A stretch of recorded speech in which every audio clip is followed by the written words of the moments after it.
જૂનાગઢના કોલી અને પાટણ જિલ્લાના નિરાશિત ઠાકોર સમાજના લોકો હવે એક મંચ ઉપર જોવા મળ્યા છે। અધ્યક્ષ તરીકે કાનાભાઈ ગોહિલની વરણી કરવામાં આવી છે અને તેમના અધ્યક્ષ સ્થાને સમાજમાં ચાલતા એ કુરિવાજો બંધ કરવામાં આવશે, સમાજમાં ખોટા થતા ખર્ચા એ બંધ કરવામાં આવશે અને આવનારી વિધાનસભા, જિલ્લા પંચાયત, તાલુકા પંચાયતની ચૂંટણીઓમાં પણ આ સમાજ હવે ચૂંટણીઓ લડશે અને આ બધું થવા જઈ રહ્યું છે ટૂંક સમયમાં, જેની આજે વાત કરવી છે। નમસ્કાર, ક્રાઇમ આવાજ ન્યૂઝમાં તમારું સ્વાગત છે અને હું છું તમારી સાથે તમારો નાનજી ઠાકોર। આજે વાત કરવી છે કચ્છ જિલ્લાની અને પાટણ જિલ્લાની। કચ્છ જિલ્લામાં કોલી તરીકે ઓળખાતા એ સમાજ અને પાટણ જિલ્લામાં નિરાશિત ઠાકોર તરીકે ઓળખાતા આ સમાજ એક જ છે, પારંપરિક સંબંધો ધરાવે છે, એકબીજા સગા વહાલાઓ પણ છે, પરંતુ આ સમાજને અત્યાર સુધી કોઈ લાભ મળ્યો નથી। આ સમાજ કચડાયેલો સમાજ છે, આ સમાજ બહુ દુઃખી છે। સમાજમાં ચાલતા એ કુરિવાજો બંધ કરવામાં આવે, સમાજમાં શિક્ષણ વધે, સમાજમાં નોકરીઓ વધે, સમાજમાં ખોટા ખર્ચા બચે, આ માટે એક સંમેલન રાખવામાં આવે છે। આ બંને જિલ્લાઓ એક થાય છે અને કાનાભાઈ ગોહિલને અધ્યક્ષ બનાવવામાં આવે છે। કાનાભાઈ ગોહિલને અધ્યક્ષ બનાવવામાં આવ્યા ત્યારે ગાંધીનગર, રાધનપુર, સાંતલપુર અને હારીજથી ઠાકોર સમાજના લોકો ત્યાં પહોંચે છે અને કાનાભાઈને અધ્યક્ષ બનાવવામાં આવે છે।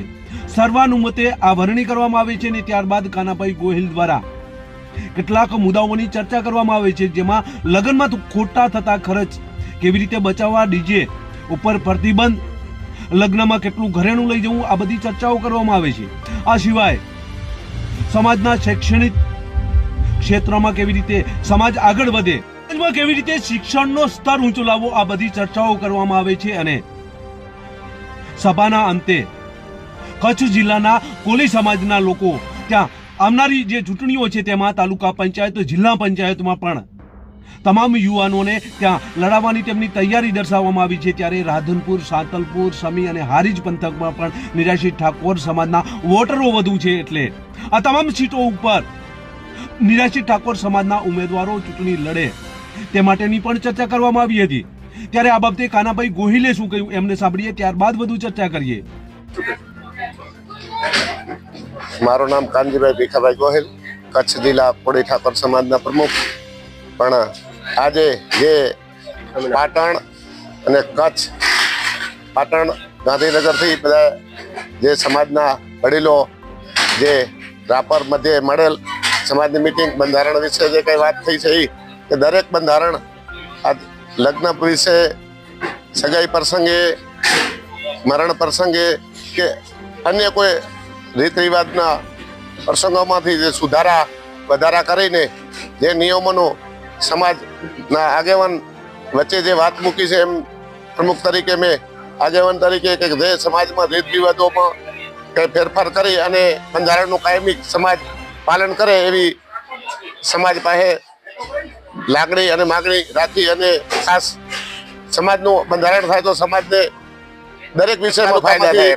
સમાજના આગેવાન આવી કે પ્રમુખો મળીને જે મને કંઈ છાત્રાલય કે સમાજવાડીના વિષય ઉપર જે વાત મૂકી છે અને મારા ઉપર જે સમાજે વિશ્વાસ મૂક્યો છે અને એમાં પ્રમુખ તરીકે કાનાભાઈ ગોહિલનું નામ બધા આગેવાનો આપ્યું છે, તે મળીને મારા ઉપર જે સમાજના સેવાના કાર્ય કરવા માટે હું કાયમી સમાજનું ઋણી રહીશ અને સમાજનો આભાર માનું છું અને વહેલામાં વહેલી તકે સમાજની છાત્રાલય અને સમાજવાડી બને એના માટે મારા પૂરેપૂરા પ્રયત્ન કરી અને સમાજનો સાથ સહકાર લઈ અને તાત્કાલિક વહેલા વહેલી તકે સમાજવાડી ઊભી થાય એવી ખાસ જવાબદારી લઈશ। આગામી સમયે સમાજને શું સંદેશ આપવા માંગો? આગામી સમાજે આ રીત રિવાજોમાં ફેરફાર થાય અને સમાજને ફાયદા થાય, કોઈ પણ ખોટા ખર્ચા સમાજના કરતા હતા એમાંથી બહાર આવે અને અંધશ્રદ્ધામાંથી બહાર આવે અને કાંઈ પણ ખોટા ખર્ચા બચાવીને દીકરા દીકરીઓને ભણાવે, એમાં સમાજનું શિક્ષણ તરફ ઊંચું આવે અને ત્યાં મોટા મોટી એક વ્યવસ્થિત છાત્રાલય, કન્યા અને કુમાર છાત્રાલય બને રાધનપુર મધ્યે એવી મારી લાગણી ને માંગણી છે અને બધાનો સાથ સહકાર લઈને તાત્કાલિક વહેલા વહેલી તકે છાત્રાલય સમાજવાડી બને એમાં ખાસ પ્રયત્ન કરશું અને વહેલા વહેલી તકે સમયથી આ સમાજ કચડાયેલો છે, સમાજનો વિકાસ થતો નથી, સમાજમાં ખોટા ખર્ચા હતા, આ બધું દૂષણ દૂર કરવા માટે હવે અધ્યક્ષ તરીકે કાનાભાઈ ગોહિલને બનાવવામાં આવ્યા છે. કાનાભાઈ ગોહિલની જ્યારે વરણી કરવામાં આવી ત્યારે સર્વાનુમતે આ તમામ જે પાટણ જિલ્લાના ચારે તાલુકાના તમામ જે અગ્રણીઓ છે એ અગ્રણીઓ ત્યાં પહોંચ્યા હતા. કચ્છ વાગડના ભચાઉ સહિતના તમામ જે નિરાશિત ઠાકોર સમાજ હોય કે પછી કોલી સમાજ હોય, આ તમામ જે અગ્રણીઓ છે એક સાથે બેઠક યોજી હતી ને ત્યારબાદ આ નિર્ણય લેવામાં આવ્યો હતો. આ નિર્ણય બાદ તમામને વિશ્વાસ છે કે કાનાભાઈ ગોહિલ હવે સમાજનો વિકાસ કરશે, સમાજમાં ચાલતા એ દૂષણોને નાબૂદ કરવા માટેના તેમના પ્રયત્નો રહેશે. આ બાબતે અનેક ચર્ચાઓ જોવા મળી હતી. જિલ્લો અને પાટણ જિલ્લો, આ બંને જિલ્લાઓમાં નિરાશિત ઠાકોર સમાજ અને કોલી સમાજની કોઈ ગણતરી કરવામાં આવતી ન હતી. એટલે હવે આવનાર વિધાનસભાની ચૂંટણીઓમાં પણ વોટરો વધારે છે એટલે કદાચ ટિકિટની માગણી કરશે. રાપરમાંથી કાનાભાઈ ગોહિલ લડે તેવી શક્યતા જોવા મળી રહી છે, કારણ કે ચર્ચાઓ પણ એવી જ જોવા મળી રહી હતી. રાધનપુર પંથકમાં પણ 27 થી 30,000 વોટો છે એટલે રાધનપુર પંથકમાંથી પણ કદાચ ઉમેદવારી માગણી કરી શકે.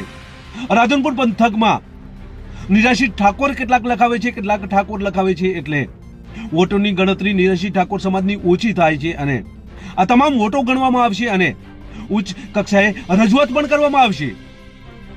તાજેતરમાં આવનારી તાલુકા પંચાયતની ચૂંટણીઓ છે એ ચૂંટણીઓમાં પણ રાપર અને રાધનપુર, સાતલપુર, સમી, હારીજ આ પંથકના યુવાનો છે તેમને મેદાને ઉતારવામાં આવશે અને તાલુકા પંચાયતની ચૂંટણીઓ પણ લડાવવામાં આવશે તેવી શક્યતા જોવા મળી રહી છે.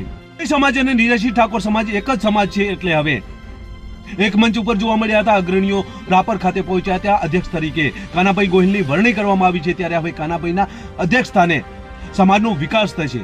આવનારી ચૂંટણીઓમાં પણ કાનાભાઈ રાધનપુર પંથકમાં કોને કોને કઈ કઈ જગ્યાએ તાલુકા પંચાયત લડાવી એની વ્યવસ્થા કરશે અને સાતલપુર, હારીજ, સમી આ તમામ વિસ્તારોમાં આ રીતે ચૂંટણી માટેની તૈયારી દર્શાવવામાં આવી છે.